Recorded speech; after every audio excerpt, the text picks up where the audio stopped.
Hello dear students, welcome back to second part of 3 marks questions of chapter number 1. So 3 marks numerical problem part second ಗೆ welcome ಮಾಡ್ತಾ ಇದ್ದೀನಿ. So ಇವಾಗ ಈ ವಿಡಿಯೋದಲ್ಲಿ ನಾವೇನು ಮಾಡ್ತೀವಿ ಅಂದರೆ 3 ಮಾರ್ಕ್ಸ್ ನ್ಯೂಮರಿಕಲ್ ಪ್ರಾಬ್ಲಮ್ನ ಸಾಲ್ವ್ ಮಾಡ್ತೀವಿ. ಸೊ ಲಾಸ್ಟ್ ವಿಡಿಯೋದಲ್ಲಿ ಏನು ಮಾಡಿದ್ವಿ, 3 ಮಾರ್ಕ್ಸ್ ಕ್ವಶನ್ಸ್ ಸಾಲ್ವ್ ಮಾಡಿದ್ವಿ. ಆ ವಿಡಿಯೋನ ನೋಡಿಕೊಂಡು ಇಲ್ಲಿ ವಾಪಸ್ ಬನ್ನಿ. ಸೊ ಇವಾಗ ನಾವು ಸಾಲ್ವ್ ಮಾಡ್ತಿರೋದೇನು ಅಂದರೆ 3 ಮಾರ್ಕ್ ನ್ಯೂಮರಿಕಲ್ ಪ್ರಾಬ್ಲಮ್ಸ್ನ ಈ ಪರ್ಟಿಕ್ಯುಲರ್ ವಿಡಿಯೋದಲ್ಲಿ ಸಾಲ್ವ್ ಮಾಡ್ತೀವಿ, ರೈಟಾ? Super. Without wasting a time let me get enter and try to solve numerical ಪ್ರಾಬ್ಲಮ್ಸ್ನ ಸಾಲ್ವ್ ಮಾಡೋದಕ್ಕೆ ಹೋಗೋಣ, ಟೈಮ್ ವೇಸ್ಟ್ ಮಾಡ್ತಾರೆ. ಸೊ ಅದಕ್ಕಿಂತ ಮುಂಚೆ welcome back to your channel Abhyas academy. So ಈಗ ಫಸ್ಟ್ ಕ್ವಶನ್ ಏನು ಬರುತ್ತೆ ನಮಗೆ ನ್ಯೂಮರಿಕಲ್ ಪ್ರಾಬ್ಲಮ್ಸ್ ಅಲ್ಲಿ ಅಂದರೆ 20 ಮೈಕ್ರೋಕೂಲಮ್ ಮತ್ತು 10 ಮೈಕ್ರೋಕೂಲಮ್ ಎರಡು ಪಾಯಿಂಟ್ ಚಾರ್ಜಸ್ನ ತಗೊಂಡವ್ರೆ ಬರ್ಕೋಣ. ಒಂದು ಚಾರ್ಜಸ್ ಇದೆ 20 × 10⁻⁻6 ಕೂಲಮ್ ಇದೆ. ಇನ್ನೊಂದು ಚಾರ್ಜ್ ಇದೆ Q2 = 10 × 10⁻⁻6 ಕೂಲಮ್ ಇದೆ. ಸೊ ಎರಡು ಚಾರ್ಜ್ ಇದೆ. So are separated by 0.05 metre. 0.05 metre ಅಂದರೆ 5 × 10⁻⁻2 metre. Super. In free space, ಇದು ನೆನ್ಪಿಟ್ಕೊಂಡ್ರೆ ಫ್ರೀ ಸ್ಪೇಸ್ ಅಲ್ಲಿ ಇಟ್ಟಿದ್ದಾರೆ. Super. Find the force between them, ಅಂದ್ರೆ ಫೋರ್ಸ್ ನ ಕ್ಯಾಲ್ಕುಲೇಟ್ ಮಾಡಿ ಅಂತ ಹೇಳ್ತಾ ಇದ್ದಾರೆ. They are asking us to find the force. ಮಕ್ಕಳ ಫೋರ್ಸ್ ನ ಫೈಂಡ್ ಔಟ್ ಮಾಡೋದು ಹೆಂಗೆ ಅಂತ ನಿಮ್ಗೆ ಆಲ್ರೆಡಿ ಗೊತ್ತಿದೆ. ಸ್ಟಾರ್ಟ್ ಮಾಡಿ ಸಾಲ್ವ್ ಮಾಡಕ್ಕೆ. ಫೋರ್ಸ್ F = ಫಾರ್ಮುಲಾ ಏನು, 1/4πε0 Q1 Q2 / R². 1/4πε0 ವ್ಯಾಲ್ಯೂ ಎಷ್ಟಾಗುತ್ತೆ ವ್ಯಾಕ್ಯೂಮ್ ಅಲ್ಲಿ ಇಟ್ಟಾಗ 9 × 10⁻9. Q1 value 20 × 10⁻⁻6, Q2 value 10 × 10⁻⁻6 divided by 5 × 10⁻⁻2 whole square. Next step ಅಲ್ಲಿ 9 20 10 ಹಂಗೆ ಬರ್ಕೊಂಡು ಇವೆಲ್ಲ ಸಿಂಪ್ಲಿಫೈ ಮಾಡಿದಾಗ ನನಗೆ ಏನು ಬರುತ್ತೆ ಇಂಟು 10⁻⁻3 ಬರುತ್ತೆ. 6 6 12 ಕರೆಕ್ಟ್. Divided by 25 × 10⁻⁻4 correct. ಇಲ್ಲೊಂದು ಸೊನ್ನೆ ಕ್ಯಾನ್ಸಲ್ ಮಾಡ್ಕೊಂಡ್ರೆ ಇಲ್ಲಿ 10⁻⁻1 ಉಳಿಯುತ್ತೆ. ಸೂಪರ್. ನ್ಯೂಮರೇಟರ್ ಎಷ್ಟಾಯಿತು ನೋಡ್ರಿ, ಈಗ 9 × 2 ಅಷ್ಟೇ ಉಳಿದಿದೆ 18 ಡಿವೈಡೆಡ್ ಬೈ ಇಲ್ಲಿ 25 ಮಾತ್ರ ಉಳಿದಿದೆ. ಸೂಪರ್. ಇಂಟು 10⁻⁻1 ಇಲ್ಲಿಂದ ಮೇಲೆ ಹೋದ್ರೆ ಇಟ್ ವಿಲ್ ಬಿಕಮ್ 10⁻+4. 18/25 ಅಂದರೆ 0.72 ಇಂಟು 10⁻3 ಇದೆ. So answer is 720 Newton. So F ಎಷ್ಟು ಬಂತು ನಮಗೆ ಸ್ಟಾರ್ಟಿಂಗ್ದು 720 ನ್ಯೂಟನ್ ಬಂದಿದೆ. The first part of the question is done. 720 Newton. Simple calculations ಆರಾಮಾಗಿ ಮಾಡ್ರಿ. Next also calculate force when dielectric medium of dielectric constant is 3 is introduced. Dielectric constant ಎಷ್ಟು introduce ಮಾಡ್ತಾ ಇದ್ದಾರೆ, 3 introduce ಆಗಿದ್ದಾಗ what is a new force? ಮಕ್ಕಳ ನೆನ್ಪಿಟ್ಕೊಳ್ಳಿ, ಯಾವಾಗ dielectric constant introduce ಆಗುತ್ತೋ ಎರಡು ಚಾರ್ಜಸ್ ನಡುವೆ ಅವಾಗ ಫೋರ್ಸ್ ವ್ಯಾಲ್ಯೂ ಕಮ್ಮಿ ಆಗುತ್ತೆ. ಎಷ್ಟು ಕಮ್ಮಿ ಆಗುತ್ತೆ, ಎಷ್ಟು ಡೈಎಲೆಕ್ಟ್ರಿಕ್ ಕಾನ್ಸ್ಟೆಂಟ್ ವ್ಯಾಲ್ಯೂ ಇದೋ ಅಷ್ಟು ಟೈಮ್ಸ್ ಕಮ್ಮಿ ಆಗುತ್ತೆ. ಸೊ ಆನ್ಸರ್ ಏನು ಬರುತ್ತೆ ನಮಗೆ, F' = F divided by K ಅಂದರೆ F divided by 3. F value ಎಷ್ಟಿದೆ 720 ಡಿವೈಡೆಡ್ ಬೈ 3 ಬರುತ್ತೆ. Answer is 240 newton. So this is an answer for this particular question. So ಇದನ್ನ make a note on this. ನೆನ್ಪಿಟ್ಕೊಳ್ಳಿ, 3 marks ಅಲ್ಲಿ possibility questions ಈ ತರ ಬರುತ್ತೆ exams ಅಲ್ಲಿ. ನೆನ್ಪಿಟ್ಕೊಂಡು ಆನ್ಸರ್ ಮಾಡ್ರಿ. I think it's very clear the first question. Done. So copy ಮಾಡಂಗಿದ್ರೆ ಮಾಡಿ ಅಥವಾ ಸ್ಕ್ರೀನ್ಶಾಟ್ ತಗೊಂಡಂಗಿದ್ರೆ ತಗೊಳ್ಳಿ. ಸೊ ನೆಕ್ಸ್ಟ್ ಕ್ವಶನ್ಗೆ ಹೋಗೋಣ. ಸ್ಟಾರ್ಟ್. ನೆಕ್ಸ್ಟ್ ಕ್ವಶನ್ ಏನು ಬರುತ್ತೆ ನೋಡ್ರಿ, 2 ಪಾಯಿಂಟ್ ಚಾರ್ಜಸ್ ಬರೆಯೋಣ. 2 ಪಾಯಿಂಟ್ ಚಾರ್ಜಸ್ QA ಅಂತ ಕೊಟ್ಟಾರೆ. ಅವ್ರು ಏನು ಕೊಟ್ಟಾರೋ ಅದನ್ನು ಬರ್ಕೋಣ. We will not make any changes. QA ಅಂತ ಬರೆಯೋಣ ಅಂಡ್ QB ಅಂತ ಕೊಟ್ಟಾರೆ QB ಅಂತಾನೆ ಬರೆಯೋಣ. QB = -3 × 10⁻⁻6 ಕೂಲಮ್ ಅಂತಾನೆ ಕೊಟ್ಟಿದ್ದಾರೆ. Located at 20 centimetre apart. R = ಎಷ್ಟಾಗುತ್ತೆ 20 × 10⁻⁻2 ಮೀಟರ್ ಆಗುತ್ತೆ. ಸೊ ನೆನ್ಪಿಟ್ಕೊಳ್ಳಿ, ಅಪಾರ್ಟ್ ಇನ್ ವ್ಯಾಕ್ಯೂಮ್. ಇದು ನೆನ್ಪಿಟ್ಕೊಳ್ಳಿ, ವ್ಯಾಕ್ಯೂಮ್ ಅಲ್ಲಿ ಇಟ್ಟಿದ್ದಾರೆ. ಸೂಪರ್.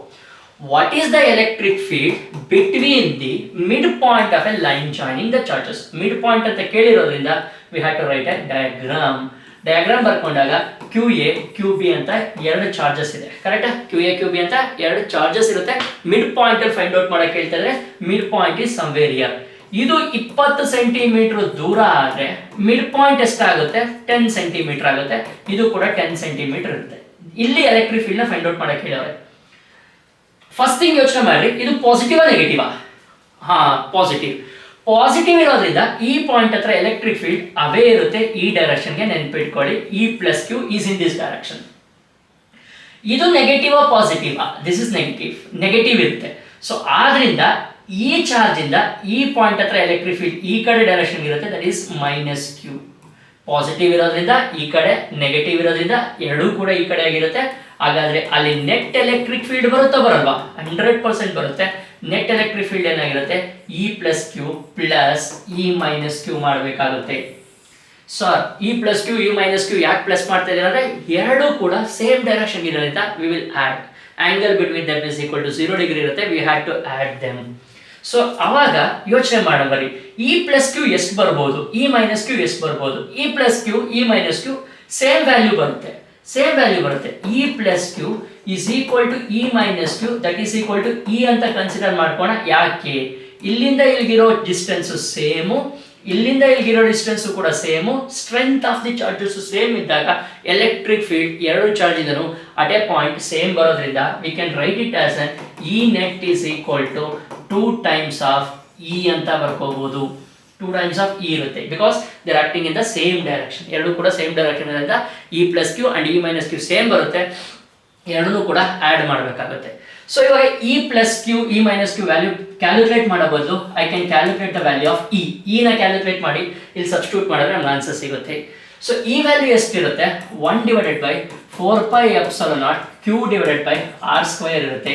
ಇದು ವ್ಯಾಕ್ಯೂಮ್ ಅಲ್ಲಿ ಇರೋದ್ರಿಂದ it will become 9 into 10 power 9 into q value is 3 into 10 power minus 6 divided by distance apart. ಇದು ಬರಿಬೇಕಾಗುತ್ತೆ, ಇದಲ್ಲ ಮಿಡ್ ಪಾಯಿಂಟ್ ಇರೋ ಡಿಸ್ಟೆನ್ಸ್ ಬರೀರಿ.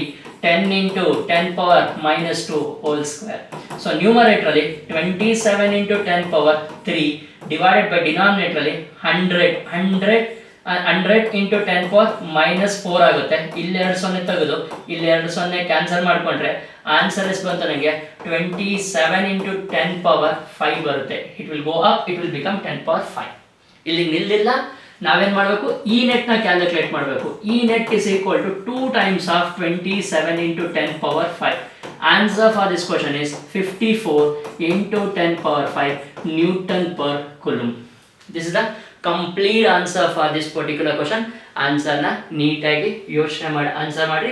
This kind of questions will be there in your examination 3 mark numericals ಅಲ್ಲಿ. Clear? Confirm? Can you solve this kind of questions in the exam? ಈ ತರ questions exam ಅಲ್ಲಿ ಮಾಡಕ್ಕಾಗುತ್ತಲ್ವಾ? Yes ಮಾಡಬಹುದು. ನೆನಪಿಟ್ಕೊಂಡು answer ಮಾಡಿ. So you make a note on this. We'll move for the last question of this video. Right? Super. Last question ಏನಿದೆ ನೋಡೋಣ.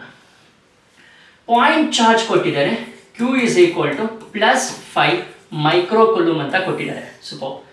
Centre of a cubical place ಮಾಡಿದ್ದಾರೆ. Find the flux through each square surface of the cube. Flux ನ find out ಮಾಡಬೇಕು each ಅಲ್ಲಿ.